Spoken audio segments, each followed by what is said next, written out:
underground. You've all come into the museum today under the big steam hammer gate up at the top. Just beyond that gate, back towards the roundabout on the main road, there's a little public car park called Eden Place, and that's where the shaft top was for this mine. So that's the second entrance to the mine, and that's where all the coal left the mine, because that's where the railway lines were, so you can move the coal directly onto Newcastle. Okay, and when you head down here, bottom there you can see a gate that says no road on it. Beyond that, the mine does continue for about another mile in that direction. Further in, it's mined out roughly a mile to the west and a mile to the east. So like I said, pretty big thing underground, and it's mined out very much like this. So it's called board and pillar mining. You've got these guys, they're the hewers, they're actively cutting the coal, pushing the mine out to the legal boundaries, and they're leaving pillars of coal like this to support the roof, basically. Anyone here local? Used to be? Very local? My family live in Durham. All right, well, you might know, you might not. A couple of years ago, we had the last open cast mine that's ever going to happen in Britain. About 4 miles up the road up there. And when that was going on, myself and a friend, because we're interested in this kind of thing and we're a bit nosy, we managed to get a trip in there with the manager. And he showed us an abandonment plan for a mine. Worked very similar time to this, similar style to this. And he said, what? Okay. And he said, from this plan, we can estimate how much coal's left in these pillars. Now, getting planning permission for open cast is very difficult nowadays, but this is what he was telling us. He said, because this has already been mined once, it's a lot easier for us to get planning permission to go back in. And when we went down to the mine, it was just acres of these black rectangles leading off. So it just goes to prove there is a lot of coal left under County Durham. We do have a lot of ex-miners that work here and volunteer here, and they're very fond of saying that there's 300 years worth of coal left under County Durham, and we should reopen all the pits, put all the young people to work underground. I do like to point out though that if you take all the coal out, the county will just collapse. So, common sense at the end of the day. So, if everyone's ready, people who just turned up, I've just been telling these chaps, if you walk between the rails, that's the highest part of the mine, you're less likely to bump your heads, and towards the face it does drop to 4.5 feet. I'll warn you in advance of that, but when we're down there, just make, if your helmet falls off, put it back on before you stand up so you make sure you don't bump your head on the roof, okay? So, if everyone would like to follow me.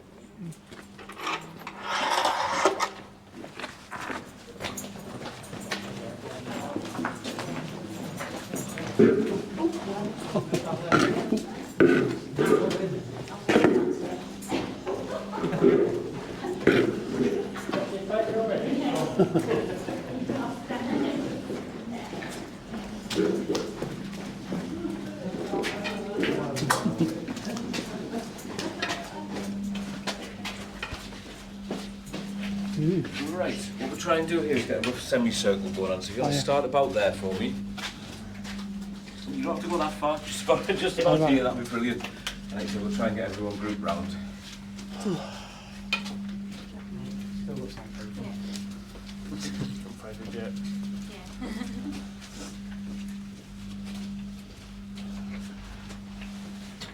Right. Ah, right, I was just checking, yeah. If you guys want to shuffle down just a little bit more, just so hopefully the people at the back can have a look.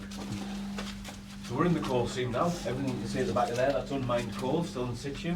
This is the highest seam that was worked in this mine, so I believe that makes it the Shield Row seam. It's named after an area of Stanley over in that direction. And this lovely machine here is our Siscol coal cutter. So this is the start of mechanised coal extraction underground. It's a great big pneumatic drill, basically. So you also saw the big steam boilers lying around on the surface outside. They're power plants, and one of the things they can power is an air compressor to power something like this. And they started making these about 1905, 1906 down in Sheffield.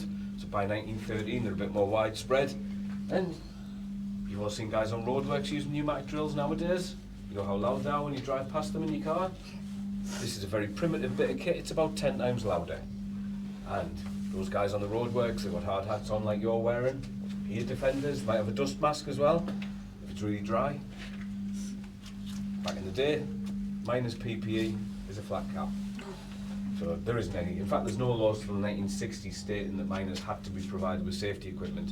And for a couple of reasons, these were known as widow makers across the northeast because they were pretty detrimental to the health of any miner using them.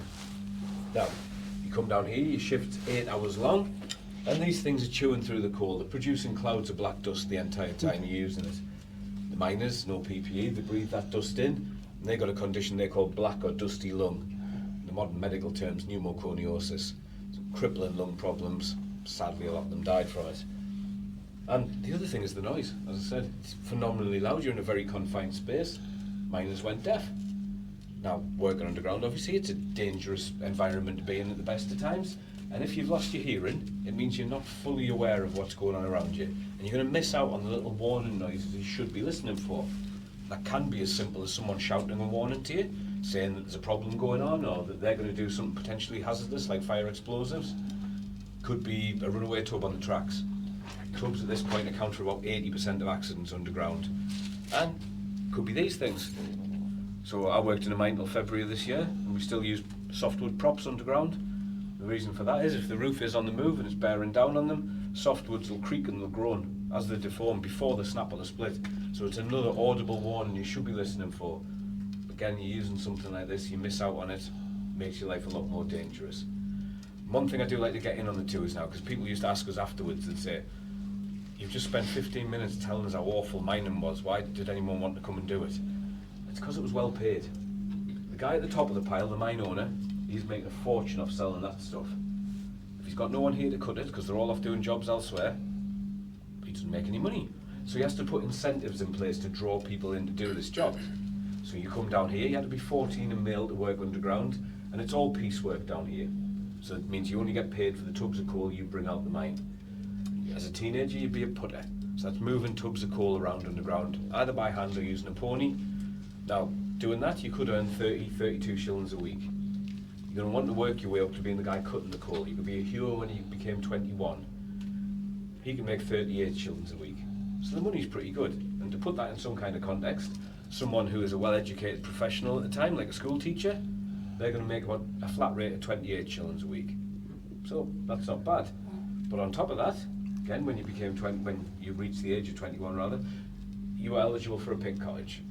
So you got a free house to live in. And on top of that, everyone else paid for their coal. Coal back then is your heating, your fuel for cooking. It's like your gas and electric in your house today. But you got a free coal allowance because you worked on the pit. So there's all these little incentives put in place to draw people in to do what is essentially a very dirty and a very dangerous job. So guys, now I've cheered you all up. We're going to head down towards the face. If I can just point past you there, please. So where the track's narrow over there, that's where the roof drops down to 4.5 feet, and it's going to stay roughly that height until we get back to that point on the way out. And just be aware there is a tiny little step there where the bridge over the culvert is. So if you want to follow me.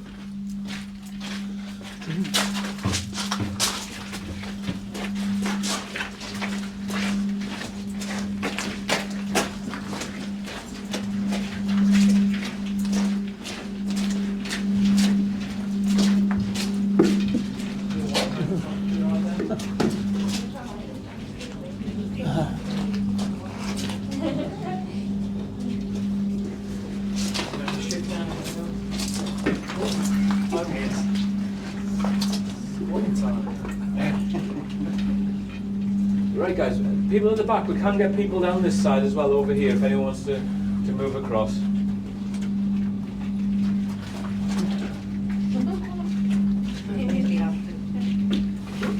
Alright guys, so if you remember on the diagram outside I pointed out the hewers working the faces. This is our face, and technology wise here we're a lot more traditional. We've got a little short hewers pick, we've got a shovel, and we've got this thing here. This is called a monkey drill. Apparently, because it's that simple to use, even a monkey can use one. Sadly, Beamish will not allow me to bring a monkey down here to try that out. I live in Hope.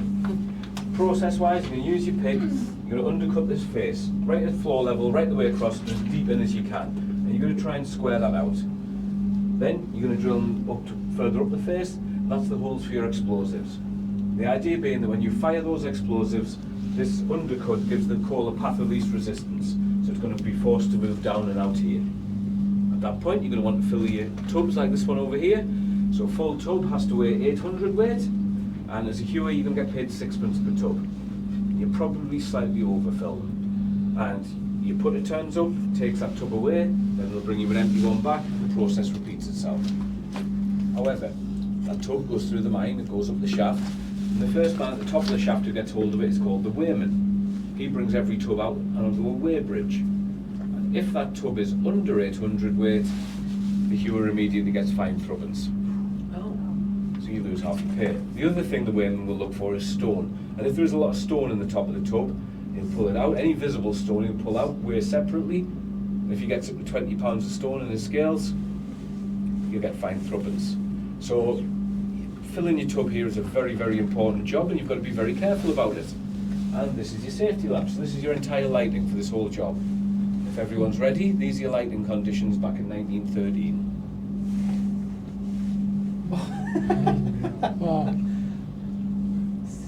Explosives also that.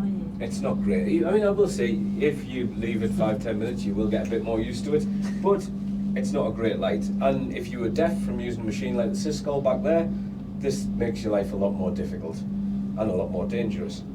Has everyone heard of the Davy lamp? Yeah. Yeah, well, it's a very safe lamp, obviously. I'll put the big light back on for it. So the idea being that there's no way that flame in there can ignite any build-ups of methane gas that come out of the coal. And when Sir Humphrey Davy invented his lamp, he said he was never going to patent it. It should be freely available for anyone to duplicate or improve upon, as it was a safety item. And these are a later one. These are called a Marceau lamp, redesigned by a French chap. In fact, did anyone see the end ceremony of the Olympics? No? Well, the flame was taken away in one of these.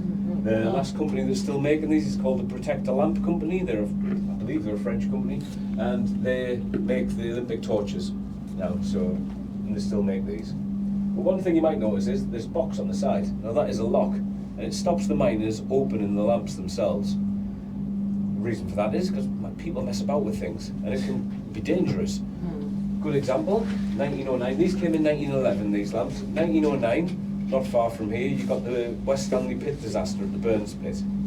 And in that, 168 men died in a methane explosion. And at the inquest afterwards, the conclusion they reached was that one of the miners was known to unscrew the bottom out of his lamp to light clandestine cigarettes underground. Wow. So, for the sake of a smoke, it's a lot of people dead. When we have school groups in here, I always say that proves it. Smoking is bad for you, don't do it. One last thing then before we head back outside. You're down here for 8 hours.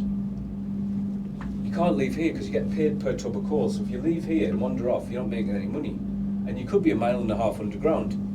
So where do you go to the toilet? In the coal. Pretty much. Give it some weight. Specifically in the tub, yeah. So you had to go here, obviously. The problem was if you left something here, your deputy comes around the corner, he's your boss, finds it, you're going to be in trouble. So you go on your shovel, and then you hide it in the tub with the coal. And putter turns up, takes it away, and down here, it's out of sight, out of mind.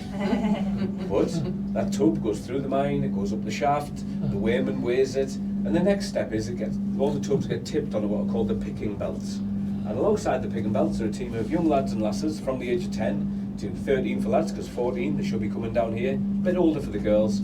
And their job is just to stand and pick through the coal, removing anything that isn't coal. I'll let your imagination do the rest. So there are plenty of dirty jobs for everyone, basically. So guys, that is the end of the tour. Anyone's got any questions, feel free to grab me on the surface outside and I'll do my best. And do you guys at the back want to start leading out? Thank you. Thank you, by the way. No, thank you guys, yeah. Yeah, it's interesting.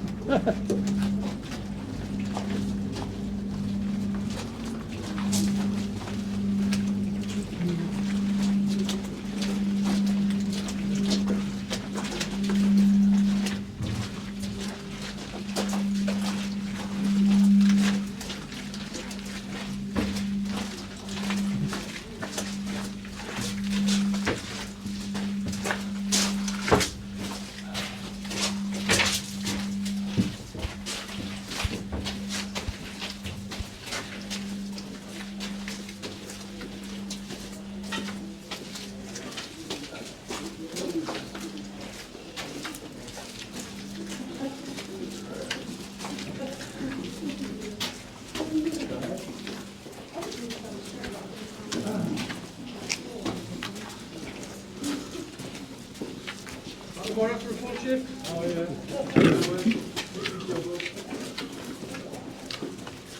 Just put a line of one here.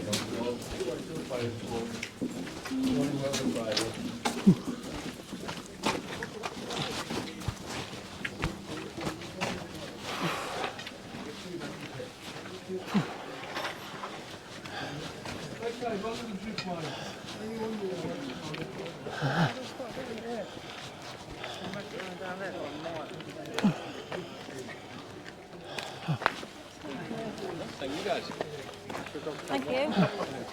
Thank you. You'll be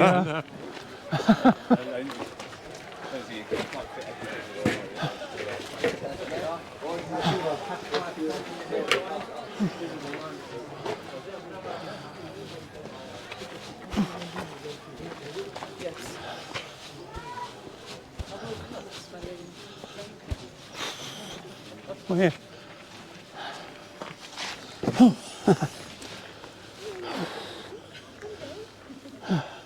Hello, buddy.